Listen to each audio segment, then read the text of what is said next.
kunja vihari jara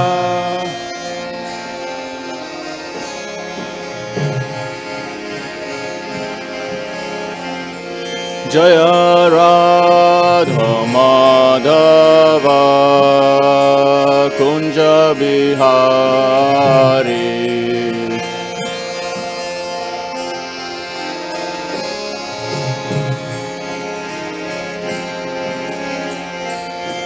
Jaya Gopi Janavallabha Girivardhari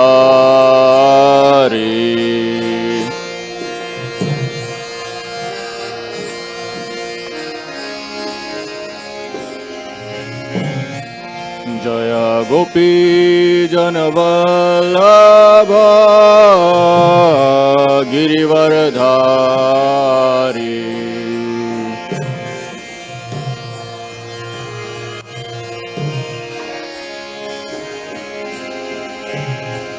Yashodanandana Vraja Janaranjana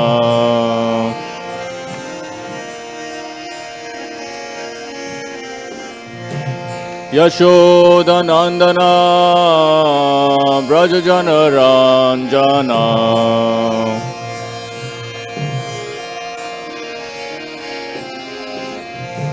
Yamuna Tira Vanachari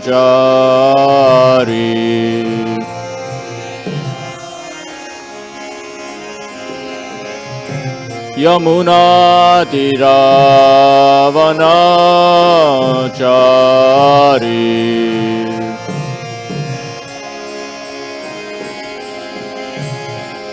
Jaya Radha Madhava Kunja Vihari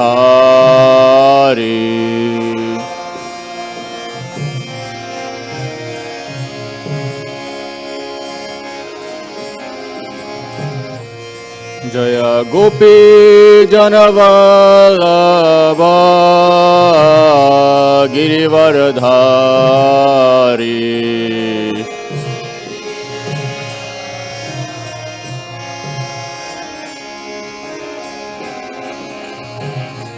Shodanandana Vraja Janaranjana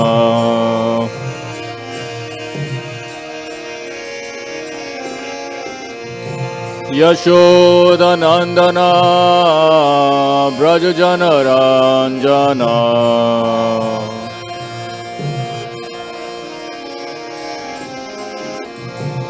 Yamuna Tira Vanachari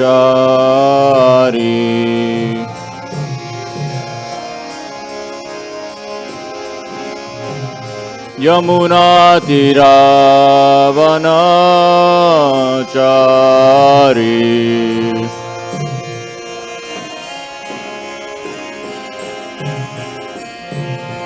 Hare Krishna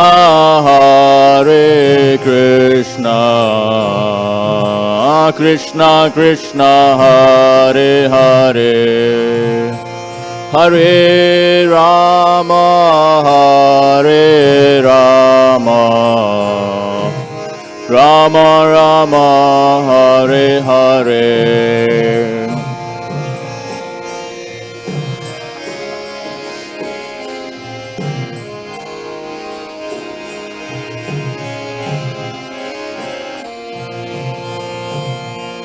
Hare Rama Hare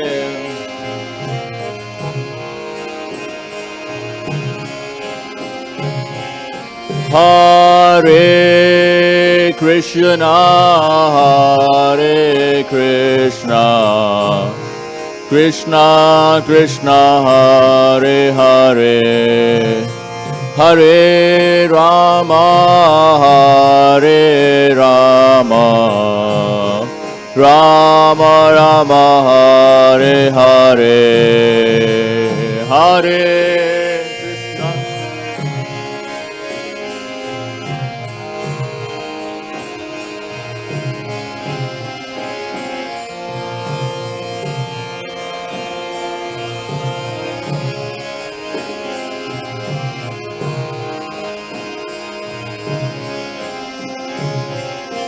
Hare Krishna,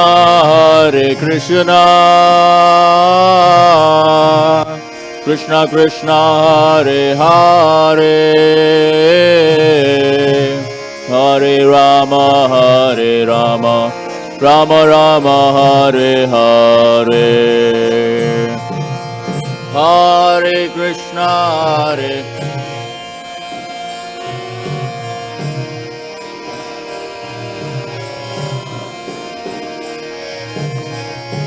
Hare Rama,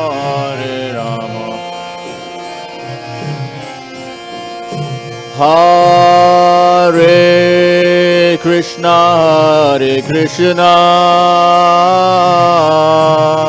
Krishna Krishna, Hare Hare,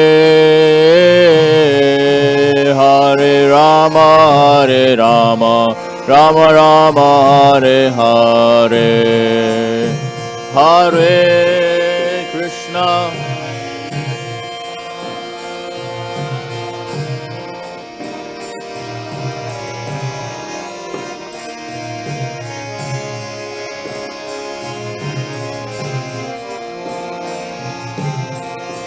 Nitai Gaura Hari Bol, Hari Bol, Hari Bol, Nitai Gaura Hari Bol.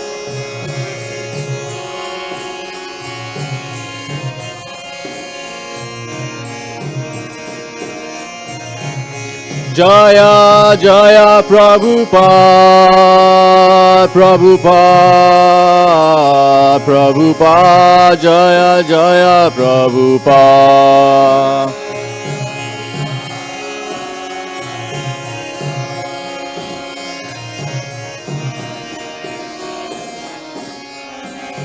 Jai Gaur Premanandi. Jai Om Vishnupad Paramahansa Prabhupada Astasto Sri Shrimad A.C. Bhaktivedanta Swami Maharaj Srila Prabhupada Ki Jai Om Vishnupad Paramahansa Parijakacharya Astasto Sri Shrimad Bhakti Siddhanta Saraswati Goswami Maharaj Srila Prabhupada Ki Gaur Premanandi.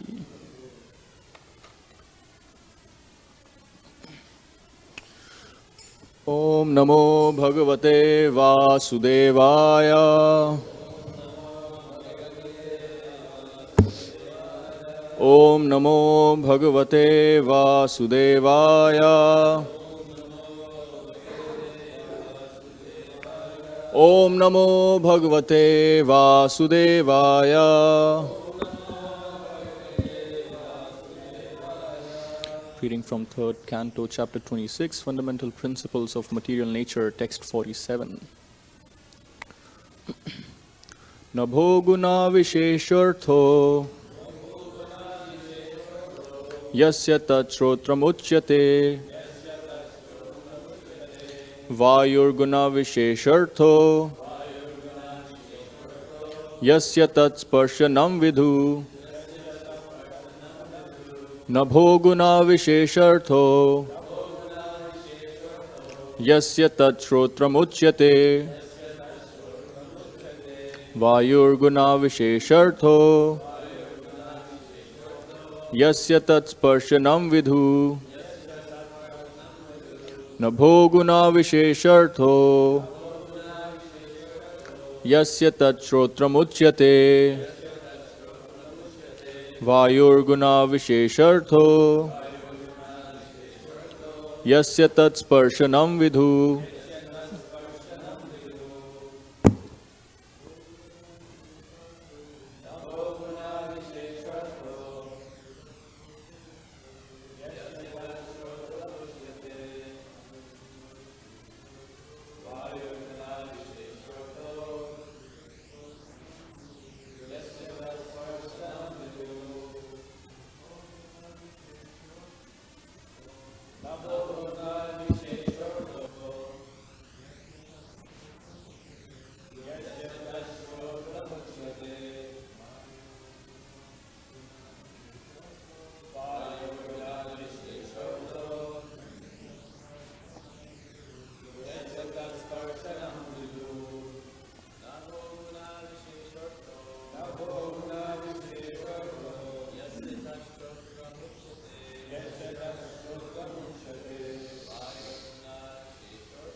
Vaishnavis.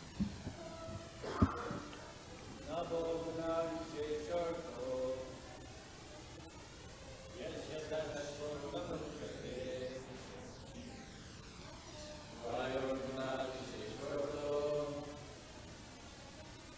yasya sparśanam viduḥ nabho-guṇa-viśeṣo yasya śrotram ucyate vāyor-guṇa-viśeṣo yasya sparśanam viduḥ nabho-guṇa-viśeṣo yasya chrotram ucyate vāyor-guṇa-viśeṣo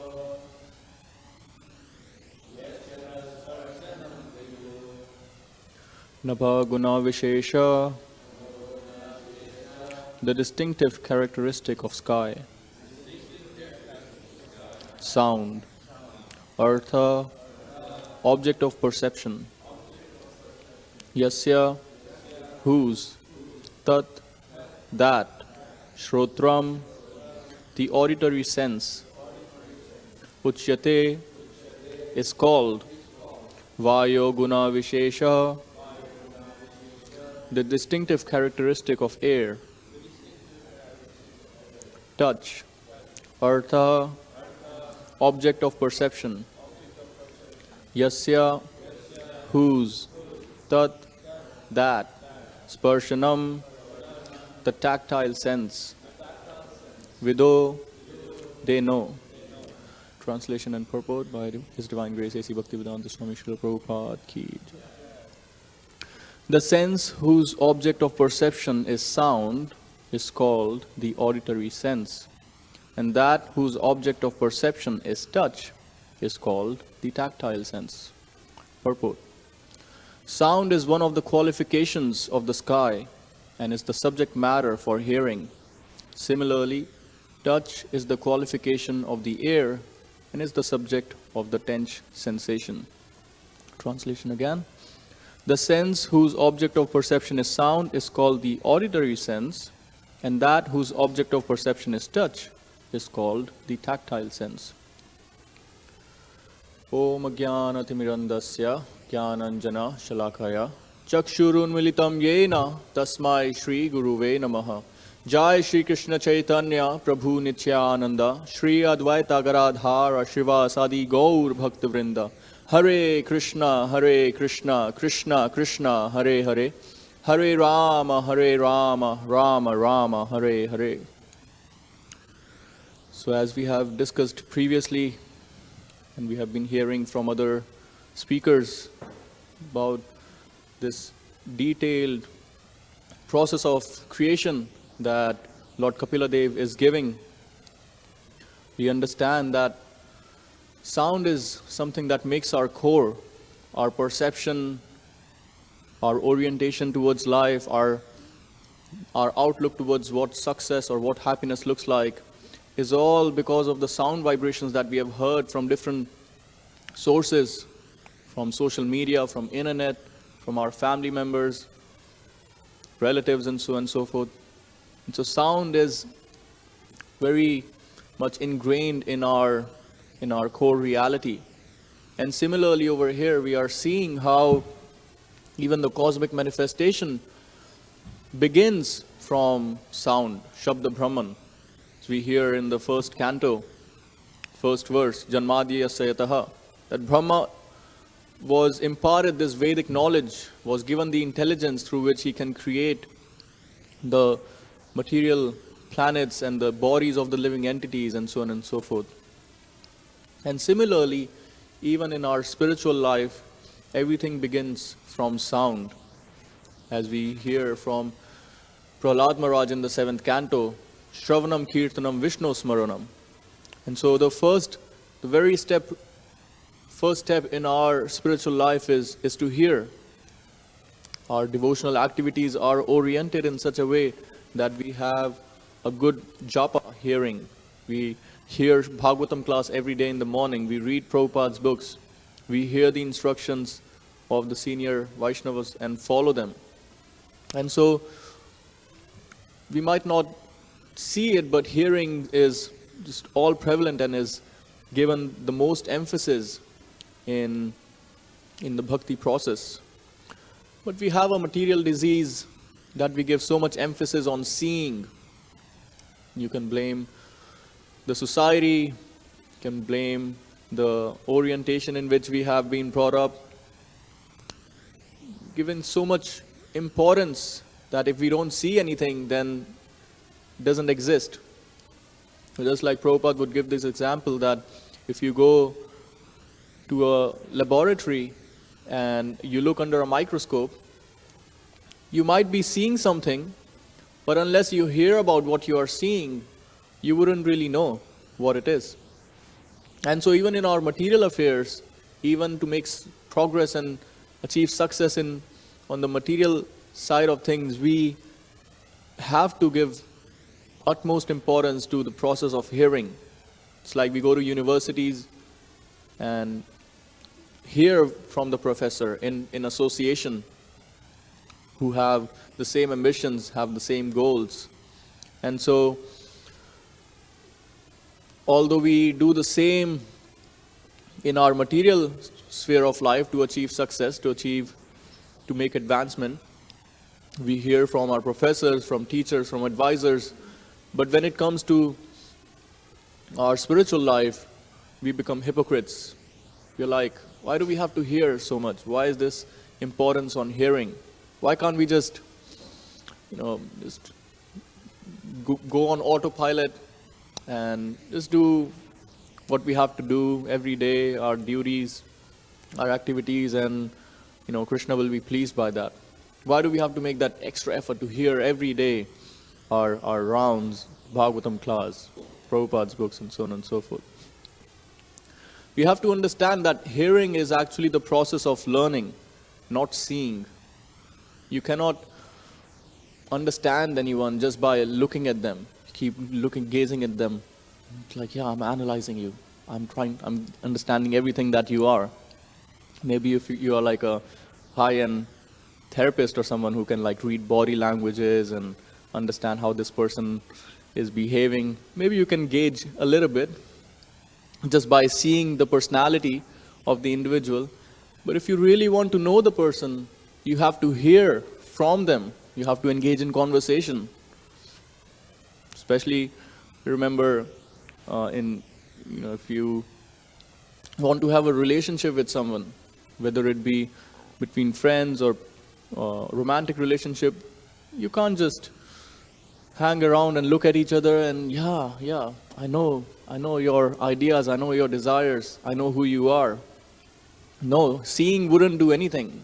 We have to engage in conversation. We have to engage in the process of hearing from the other person. And then one can actually know who the other person is. I remember when I first started coding, my mentors told me, you can spend 6 hours in a week to get to know this person. And I was thinking, 6 hours in a week, man, that's too long. What will we be talking about? It's quite a significant amount of time. But eventually, you see that because of that process of hearing, you get to understand the nature and the personality of the other person. And so I hope that no one engages in relationship just by seeing. Of course, karmis, maybe they do that. They go to bar or some kind of club and they see someone, okay, I'm going to marry you, you are the one. Just by seeing that physical attraction. But I hope that among the practicing devotees, we don't marry someone just by seeing. We have to engage in the process of hearing to learn about the other person. And so similarly, in order to understand and learn about Krishna, because Krishna is ultimately the supreme person, and we want to have a relationship with him. Not just any relationship, we want to have a loving, reciprocal relationship where we can feel the presence of Krishna in our life. And so in order to do that, We have to actively, proactively hear about him. And what happens when we hear about Krishna? It is said in the third canto, Shrinvatam Swakatha Krishna Punya Shravana Kirtanam Hridayantastho Bhyadrani Vidunoti Suhritsatam. That when we start hearing about Krishna's messages, instructions of Krishna, Krishna's pastimes, Krishna's names, Krishna's glories, then Krishna takes a note of that this living entity is making an endeavor to know me. And so Krishna starts to cleanse our heart, starts to cleanse our desires for material enjoyment, which are very much deep-rooted. And Krishna becomes active in our hearts. Just as we hear that Krishna is present in the hearts of all living entities, but Krishna does not act. He's not engaging in some kind of exchange with individuals who doesn't have any attraction for Krishna. But as soon as a devotee starts to hear Krishna's instructions, Krishna's messages, Krishna starts to act internally. Because this is our material disease of wanting to enjoy material existence. We look around the world, we travel places, and everything we see, yeah, this will be great for my enjoyment. This will be great for facilitating my pleasure activities. And because of this perverted mindset, we get a material body and a material mind. But if we understand that everything is coming from Krishna, both material and spiritual, and the right use of the different things that we see in this world, the different energies, is to engage those things in Krishna's service, is the perfection for human beings. And so when Krishna sees the urge, the eagerness of the devotee to hear about him, Krishna starts to change the desires of the devotees. He starts to play around with their aspirations and ambitions, and gradually one starts to get more and more taste for engaging in devotional activities. Our aspirations change from getting fame and strength and money and success and material sphere to how can we develop these devotional characteristics in our personality so we can please the Vaishnavas, we can please Krishna.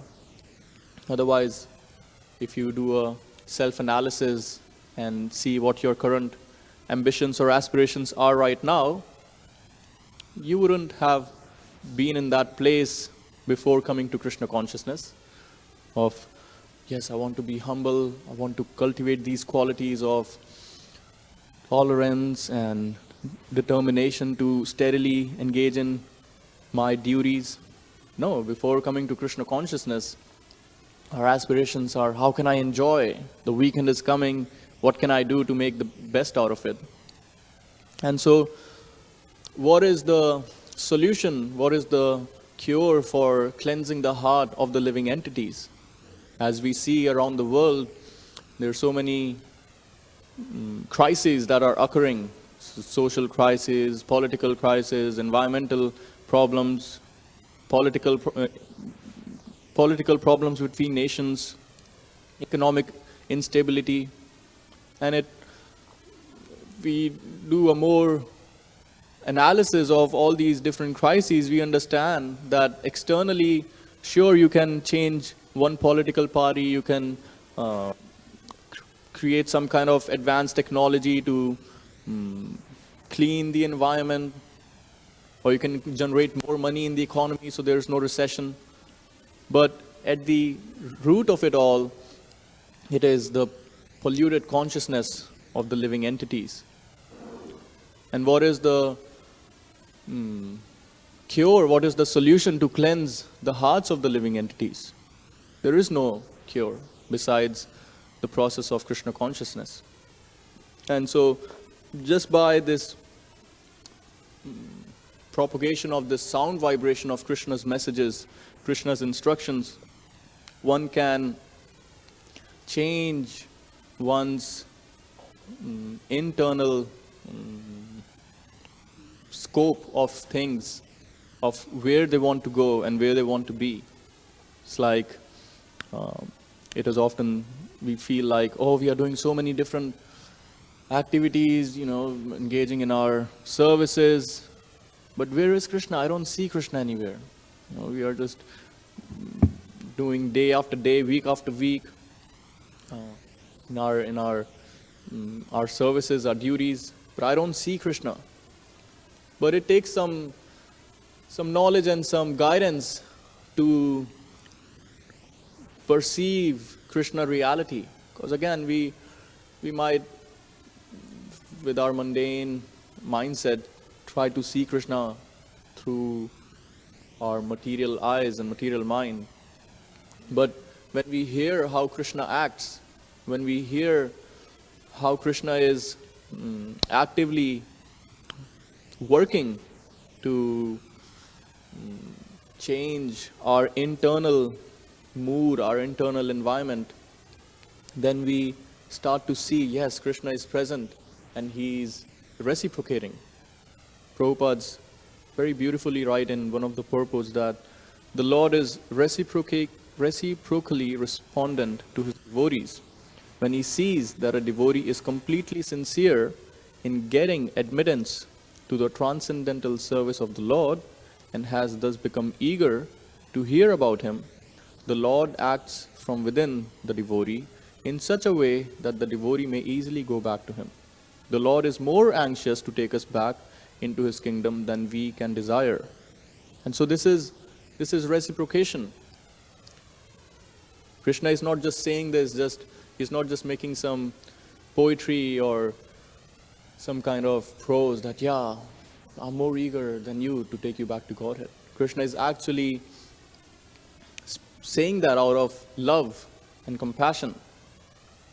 And so when we understand that the process of Krishna consciousness is a process of reconnecting, rekindling our relationship with Krishna, who is the Supreme Person, then we start to take our services, our devotional duties more seriously, because we know we are not doing this, because we know actually that we are doing this for someone, and our activities are, or our intentions, our motivations are being noted. Krishna is observing everything with the mood, with the intention that we are doing different things.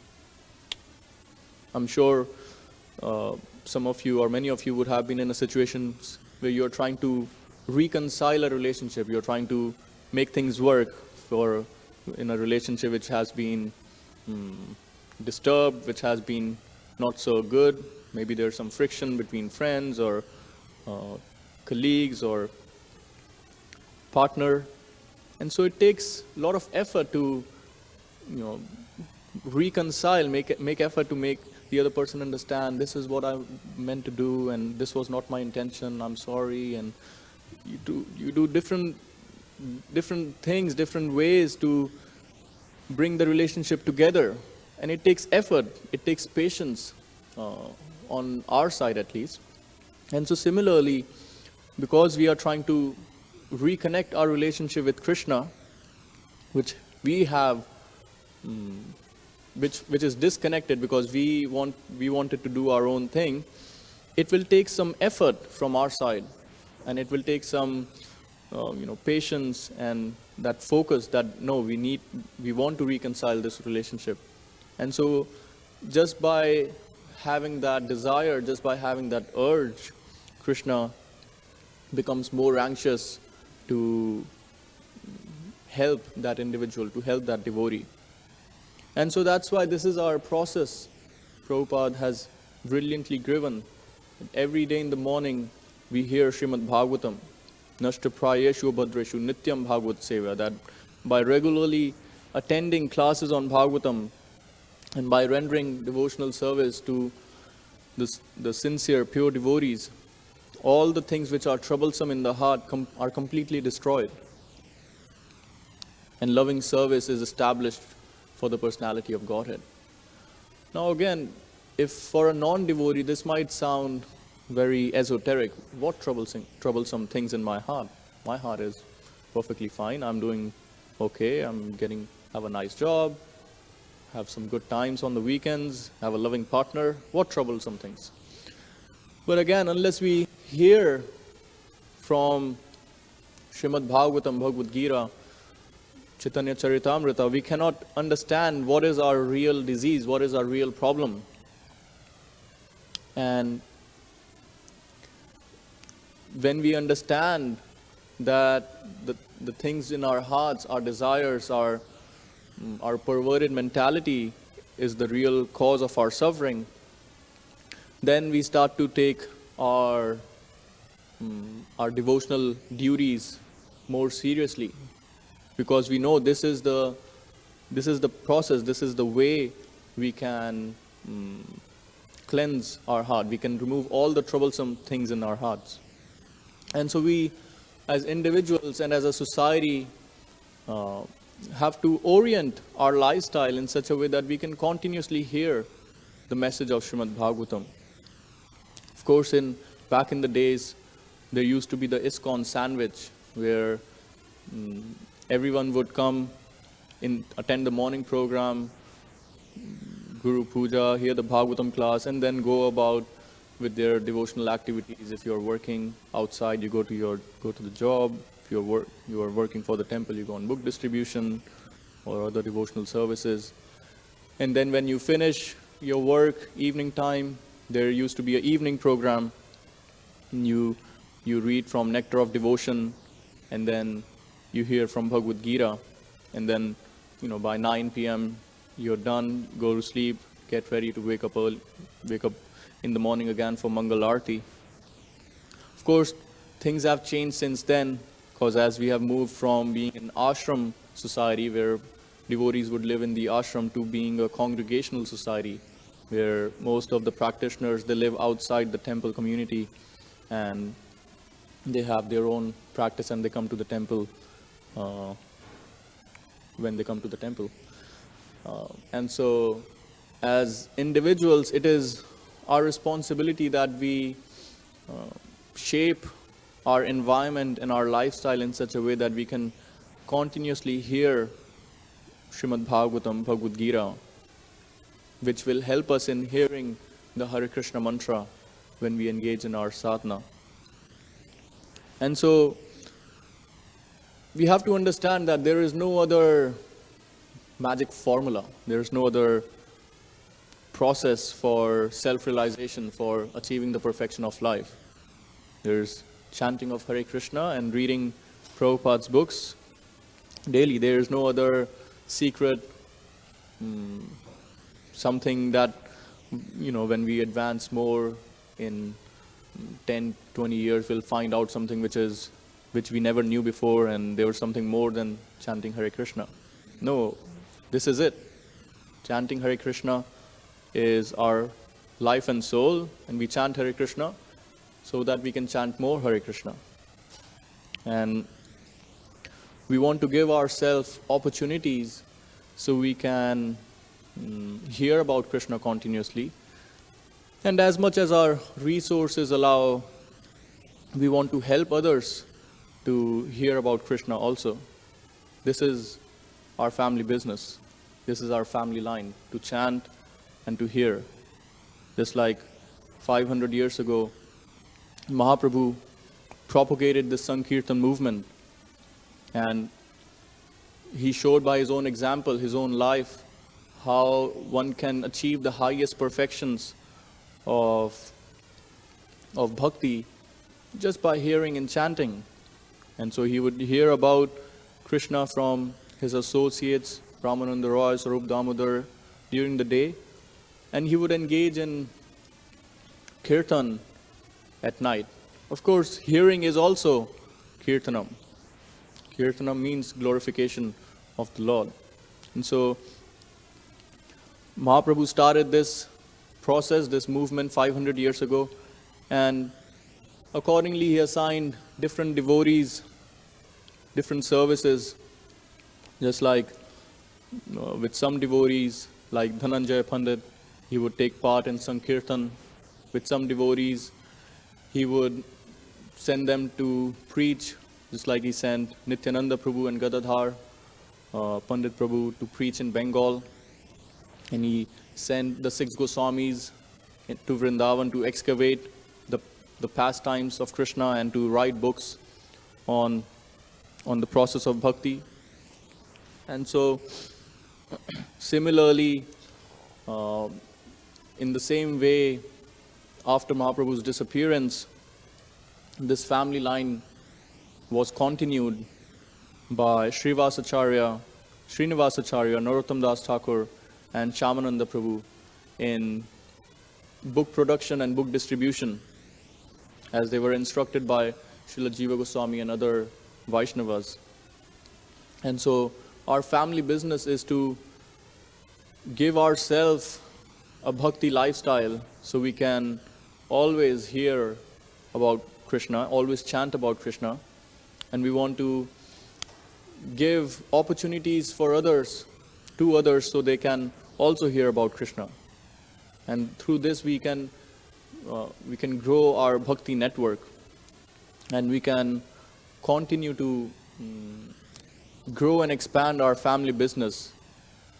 And by doing this, we can honor Srila Prabhupada and all the predecessor acharyas. Thank you very much. Any comments or my senior Vaishnavas? Rabindranath.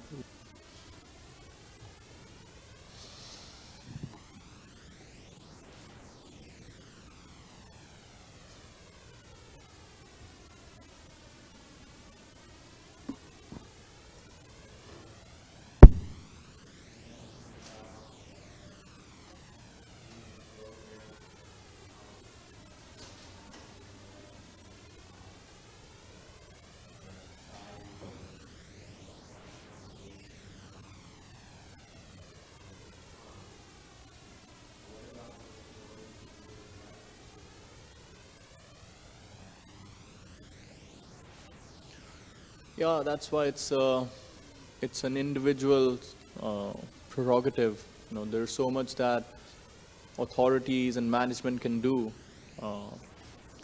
Again, back in the days, I've heard from Prabhupada memories, 200 devotees would gather up in the Mangal Arati, and everyone would be there. And there was no excuse of not coming Mangal Arati. And if you skip the evening program, there would be again 150 to 200 devotees attending the evening program, and if somebody wouldn't attend the evening program, they would be considered to be in Maya.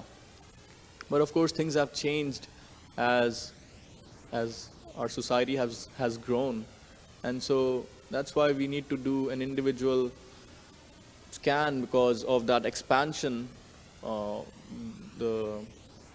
The prerogative is on us, how much we want to hear and chant, how can we orient our lifestyle in such a way. Of course, the temple authorities, the temple management can do so many things, but at the end of the day, everyone has to fly their own plane. You cannot force somebody to come and attend the evening classes. That would be my humble response.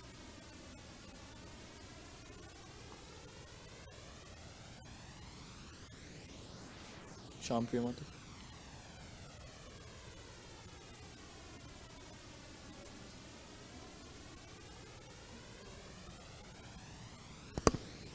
Thank you for a very nice class. You were saying about seeing Krishna in everything, and I think I've noticed over the years how in our movement we're very good in the artis, in the dressing of the deities, all those kind of front things that you can see about what's Krishna conscious. But I would really like to see, and I hope that we can go in this direction, that more and more that we see all activities as Krishna consciousness. And I think everyone's doing that to some extent, but I see one kind of gaping in your face kind of problem is with our recycling. Like if you go to our landfill, it's full of plastic and green waste.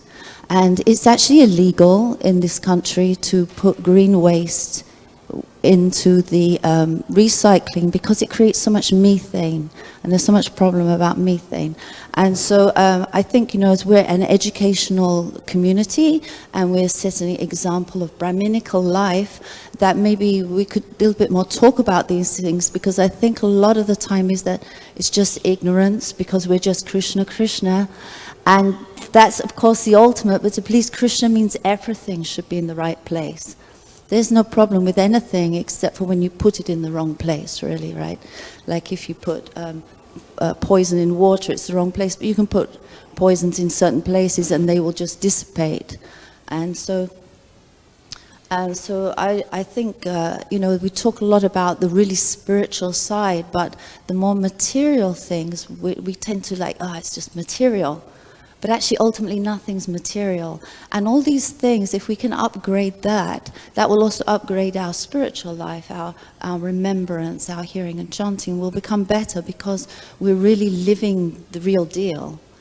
And so I just wanted to encourage everyone, to put the green things in the green bin, the plastic in the, in the right places. It's got a list there on the front, and we should follow that. And because it's I get shocked sometimes when I see how it's all, as people who, we actually love Mother Earth. Mother Earth is where Krishna came to. She takes the form of a cow. Today's Gopastami. We're all very, if you see throughout all our books, we always talk about the environment and how beautiful, but if we're trashing it on the backside, and just on the front side, we'd like make beautiful this and that, but on the back it's... So I just wanted to bring that up because I noticed it's lacking very much. And in this day and age, everyone's looking at those things. Also, if we can get that together, it's a great preaching, the environmental aspect. Krishna consciousness should be leading that, really. I'm sorry, it's not really related, but many things you say kind of sparked that in my mind, and I just wanted to mention that. Thank you. Thank you for sharing. Okay, we'll stop here. Srila Prabhupada ki.